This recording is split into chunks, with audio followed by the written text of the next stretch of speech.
Hello and welcome to Eric's Chase Grid Talk. This is episode number 19, and today we will be eliminating 4 more drivers from the chase as we have now cut it down from 8 to 4, and we will head into the final championship race at Homestead this weekend. So today I'm joined with a guest. I hinted that I wanted to get him on the show last week, but that didn't happen because we're lazy. Actually, it didn't happen because the day that I wanted to record, you were gone.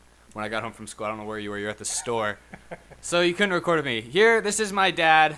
Yeah, hi, everybody. Glad to be here. It'll be fun. I've mentioned this before as well. I don't have very many friends that watch NASCAR, like in real life, other than everyone online.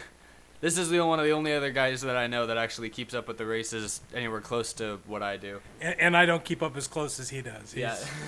Yeah. But it's better than nothing. And so I wanted to give this a try at least because I only have after this, there's like 2 more episodes, I guess, until the season's over, because I'll do an episode on Thursday, and then after Homestead on Sunday, I'll do like one more, I guess. So if I do my own YouTube channel one day, can I use your tagline, better than nothing? Is that good? Can I use that? I guess so. That'll be very cool. So I'm not sure where to get started. I'm not answering any questions today, but the most important thing, I guess, we should either start with the happy people, the people that, had moved on, or the sad people, the ones that didn't move on. I guess, the most natural thing to do would be to start with the sad people. So 4 drivers that did not move on past Phoenix, past the Eliminator round, are Jeff Gordon, Matt Kenseth, Brad Keselowski, and Carl Edwards. And now 2 of those guys are probably pretty surprising to most of you. 2 of them, maybe not as surprising, I guess. But either way, a lot of those guys, well, at least 4 of them, Edwards maybe the one. So which one was the biggest surprise to you not moving forward? Well, the biggest surprise to me, I think Jeff Gordon, obviously. He was my pick to win the championship, and I know a lot of you guys. They've run really well all year.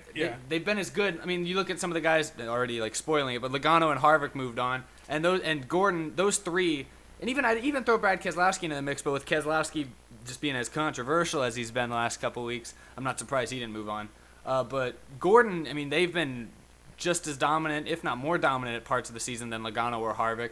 And in the end, it came down to one bad race that wasn't really his fault that took him out. Kind of similar to what happened to Kyle Busch back in the second round of this chase. He had those couple top 5 finishes and then got wrecked at Talladega. So that was my biggest surprise. What about you? No, I would agree. I would have thought Jeff Gordon was the biggest surprise to me. I thought, he had the best on that being on the edge. I thought he had a good chance of, things falling his way. Yeah, he was only 1 point back. Yeah, but it just didn't happen. I think the biggest surprise to me is, with Keselowski not making it, I'm surprised that it was just because he didn't finish high enough. I really thought there was going to be more excitement or activity during this race. No, I didn't expect anyone to blatantly dump him, but I thought, there would definitely be some hard racing, and it just seemed like it never quite, the right guys were never side by side at the right times to make it happen. Well, I did notice, watching it on Race View, I did notice at the very end of the race, Matt Kenseth, who had finished 3rd, if you look at the final results, Jeff Gordon finished 2nd, Matt Kenseth finished 3rd, Brad Keselowski finished 4th. Those 3 guys did not move on despite having strong runs. At the very end of the race, I did see Keselowski tried to get around Kenseth, and he basically ran him up the track. I thought that was kind of funny. Yeah, that was probably the closest. That was the closest thing to any retaliation we saw in this race. But I didn't expect anyone, like you said, I didn't expect anyone to just completely wreck Keselowski. But I figured if it came down to the end, somebody needed to bump somebody out of the way to win it and move on. Yeah, Keselowski was probably going to be the one getting nudged out of the way. There's some controversial moves that happened late in the race as well. People talked about Ryan Newman, who did move on. I guess I shouldn't jump right into the people that moved on. Let's talk about other 2 guys that did move on that we haven't mentioned yet are Carl Edwards and Matt Kenseth. Those are the 2 guys that I said aren't quite as big of surprises. Carl Edwards is really no surprise. Nobody expected Carl Edwards to move on. Edwards, the first 6 races or so of this chase, they ran pretty well. Like, all things considered, given how just off Roush has been this whole year and really the last 2 years. Oh, the phone's ringing again. Phone happens all the phone rings about every other episode. We're too popular.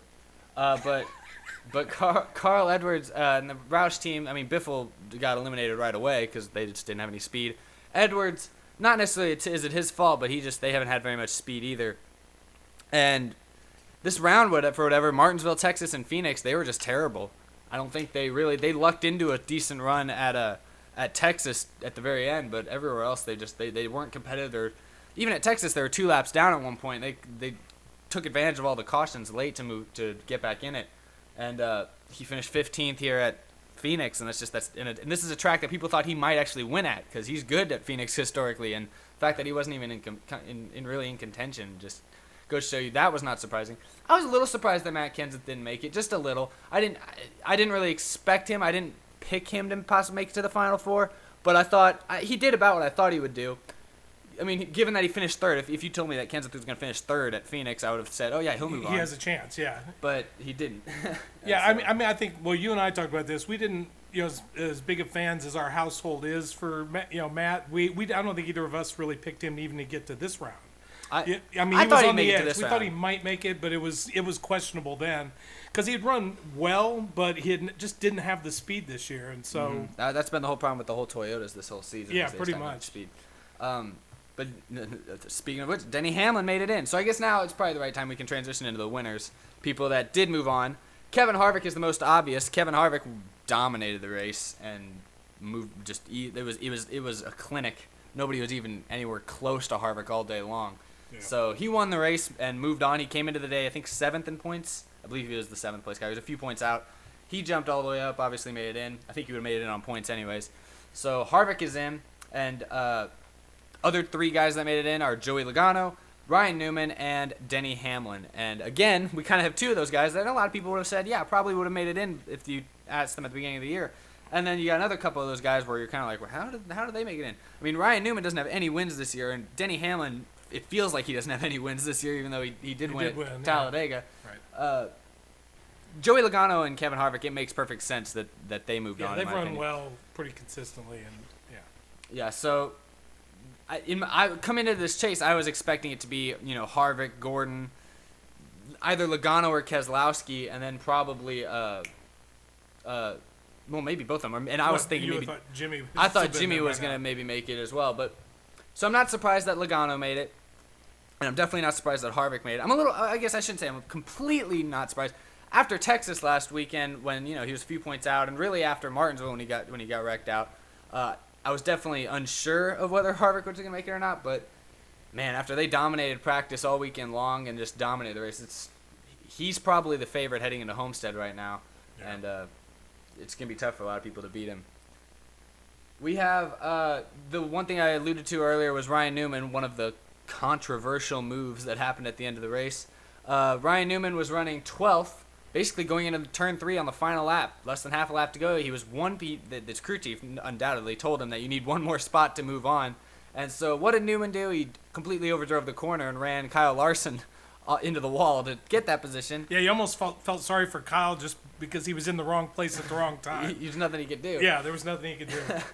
But Larson he only lost 2 spots. But finished 13th is what I'm looking at here. Yeah. So it didn't hurt him too bad. Damaged his race car, but afterwards you could tell Newman was he wasn't happy about what he had to do, but he knew he had done something that was not necessarily good etiquette, but this the whole deal is but you get in. What will these drivers do to make it in? Can you imagine the conversation you have with Richard Childress, his owner, or your crew chief? I don't even know who his crew chief is. Somebody, and you tell them, yeah, I just couldn't get that one spot, and they look at you and you're like, you were 1 car length behind him going to the last turn. What were you doing? So Newman's in an awkward spot there. He doesn't want to wreck a rookie to move on, but at the same time, he doesn't have to answer the questions as to why he didn't when it was really right there in front of him. Yeah, I agree. So I don't really have a problem with what he did. I mean, I'll be honest, even Larson said later, he said that he didn't really have a problem with it. He understood. He was, frustrated. So let me ask you a question. Let me put you on the spot. We look back to, some of the events that Keselowski's done or some of the things he's done to try to get in, to try to do the things. What if it was the last lap, the last few turns, and he pulled some what he did with Jeff Gordon? Would you have a different opinion of it? If it was the last thing he needed to do to make it in, or versus doing it on race 2 where or race 1, the things that happen, kind of in the context where they were. Would it make a difference to you? If you're saying if it was does the situation change how you feel about is it a dirty move or not? So you're telling me... Because we sort of both gave Newman a pass on what he did there, mainly because of the context. It's like, look, like you said, he'd have to answer questions if he didn't do it. Versus like Keselowski, it was still kind of early enough in the, there was still some time left, and he could have maybe run him down. He didn't have to door Gordon out of the way at that moment in the race. Yes. He had some time. Well, it was more just that moment. Generally in the championship, because Keselowski can say all he wants after that move at Texas that, oh, that was the race-winning move potentially.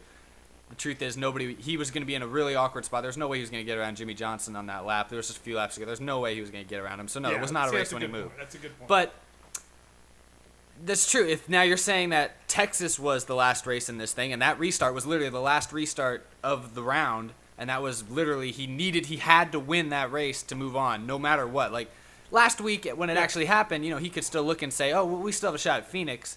Yeah. So, there's that thing. But no, in this case, if you're saying if it was like, oh, if maybe that's a good point, too, because maybe that does make the difference. I would give him a pass for that move. I'd still call it a dirty move, because I'm calling what Newman did a dirty move. Yeah. It was very dirty. I mean, it was understandable. But you would dirty. Understand it more. I would understand. I wouldn't have been as mad at Keselowski as I was. Yeah. Gordon probably still would have, but exactly, because he was in the same situation. Because I don't blame him, Gordon. The difference is Gordon's also in the chase. Larson's not in the chase. So that was one difference. But that's a good question because, I mean, Keselowski would still get a lot of grief from a lot of people just because of everything that had happened a couple weeks prior. But I don't know. I'll be honest though. I'm glad Brad Keselowski did not move on. Yeah. I'm also, I'll be honest, because I'm not a Gordon fan. I'm glad Jeff Gordon didn't move on, but at the same time, I kind of feel bad for him, and this is why I alluded to this last week in an episode when I mentioned that I thought if they ran well for the season. I definitely. I said that if Brad Keselowski better hope that Jeff Gordon makes it to the final round, or else Gordon's probably going to wreck him at Homestead. So now that brings up the interesting question: since Jeff Gordon did not make it to the final round, basically because of what Keselowski did at Texas, because he ended up finishing tied for that final spot, but he didn't have the tiebreaker. Yep. Literally one spot. Even if like he gets doored by Keselowski but doesn't cut the tire down, he moves on. You're good. He's not going to go a lap down. He's not going to wreck. So yeah, I would hate to be Brad Keselowski this weekend at Homestead. Now that neither drivers have really anything to lose, other than a fender. There's no real consequence for Jeff Gordon to just spin Brad out. I don't think he's gonna slam into the wall and pull a Kyle Busch or I guess I could say pull a Jeff Gordon, what he did to Clint Boyer a couple of years ago. Yeah. But I don't think he'll do that. But I will not be surprised if Keselowski spins out at Homestead. But I'm curious. Do you think he'll see it spun out? I tend to this whole new chase format's different. Where now suddenly you've got this built up history between the drivers, and suddenly one last race left to do the payback. It'll kind of concentrate it all into one race. Whereas before, you could kind of knew you were out. Maybe you were fifth or sixth in points. There were really only two guys left. So the second to the last race, third last race, you'd see payback happen then. Now it's like it's all concentrated in Homestead. So I tend to think we're going to see something. That's just my intuition, because no one's good. You'd rather do it now than like at the beginning of a new season. You know? Definitely. And it's main thing is that now that neither driver are in the chase, nobody's got anything to lose. So, I'm expecting. Now here's the thing: is if you're Jeff Gordon, you don't want to wreck Brad Keselowski going for the lead and take out Harvick or some of the other chasers. You don't want to risk that. This is the type of thing that's where maybe the issue. Yeah, you're gonna have to, and especially pick your moment. A high-speed track at Homestead. I don't know if you necessarily are even able to wreck the guy. You might just maybe give him a nudge, maybe scrape the wall. You're not gonna, Same reason we didn't see any payback at Texas, because there was the whole deal with Kenseth and Harvick. Harvick wasn't happy with Kenseth, so we thought, oh, they're gonna give each other some grief at Texas. They really didn't, because you really can't do anything at Texas without raising some eyebrows and people questioning you as a person. So we've blown through this episode. I'll be honest. I don't know how long it's been. It's about 14 minutes now. Yep. We've hit the highlights. There's not a lot else to talk about. I guess now we could give our predictions as to who we think is going to win at Homestead. Even though I usually do it on Thursdays, I'm probably going to get a lot of questions asking it though, so I could go over it again. So I guess long story short, out of the four guys that are left, who do you think is going to win? Who do you think is going to win the championship? And then also, if you think it's going to be different, who do you think will win the race? You think somebody else will win the race, but then like the third place guy will be the champion? What do you think? I tend to think it's hard to vote against Harvick's team. I mean, they've run well all year, and Although they do have that potential for a bad race. They've done that too. So I think they're probably the favorite. My sentimental favorite's probably Denny Hamlin. I'd like to see him come back after a lot of the pain and difficulties he had in the last couple of seasons. It'd be fun to see him go on and win it. Yeah. I think he can run well enough, but I think he's not necessarily going to have, they have not had the speed, so I tend to put him down at the bottom. I'd love to see it happen, but I don't think it will. Logano is probably the next one who's run really well enough and had enough speed that if Harvick has some problems, he could sneak it out. So who's what do you think? Like you said, it's hard to go against Kevin Harvick, but I will make one, thing to mention for Denny Hamlin is that he did win this race last year. Yeah. I mean, obviously, it's a good track for him. Yeah, Denny that's Hamlin. true. Of course, last year Joe Gibbs Racing was at a whole nother level than they are at this year. Yeah, their speed was better. I don't know. They've won 12 or 13 races last year. They've won 1 this year or 2 this year. So who knows what to expect? Do we ever figure out if they're folding out their little side flaps I've noticed, during the first pit stop? The Toyotas are not flaring out their side skirts like some of the other teams are. I've noticed that, and I don't know why it is. If it's something about the Toyota body, because with the Gen 6 car, the bodies are all a little bit different. They're not exactly the same like they've all. Yeah, maybe it just doesn't work for them. Maybe, yeah. And if so, that's hopefully. I mean, they got the new Camry. I'd hate to think it was something that small, but. But that is a good point. I haven't really talked about it on this show, but I know a lot of you guys have probably noticed it, that a lot of the drivers in this chase have been flaring out the side skirts, pulling them out after their first pit stop, and it's supposed to create more downforce for the car. So I've been noticing it. People were given, I know the Penske cars were one of the first ones to do it, and obviously they started out the chase so good. Keselowski and Logano were winning races all over the place. And then other people started doing it, so then they'd evened it out. But I've noticed that the Toyotas really don't seem to do it at all.